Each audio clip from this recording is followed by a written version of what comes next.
Well, planning a Father's Day gift doesn't have to be hard when you have Death Grip as an option, and owner Levi is back on Loving Living Local with some ideas and how they can keep the men in your life looking their best. So Father's Day just around the corner. Yeah, the thing. Father's Day's coming up.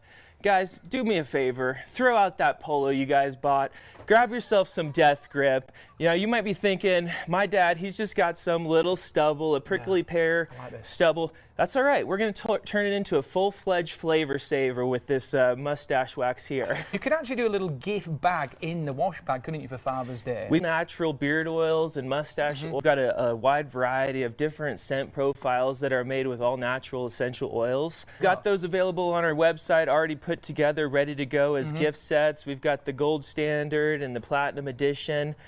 So we have a little bit of everything. We talk about Mental Health Awareness Month as well. It improves your confidence as well. It does. Yeah, you walk into a room and you're the center of attention, right? All the eyes come to the mustache, but you wear it with confidence. And to see more products from Death Grip, the website is on your screen. Also order now. You can get the Father's. This time to order for Father's Day. Oh yeah, plenty for sure. Of time. Plenty of time. We'll put all this on fox21news.com and on social media. Levi, thank you. Thanks for having me. Keep growing that mustache. I appreciate it. Fine, sir.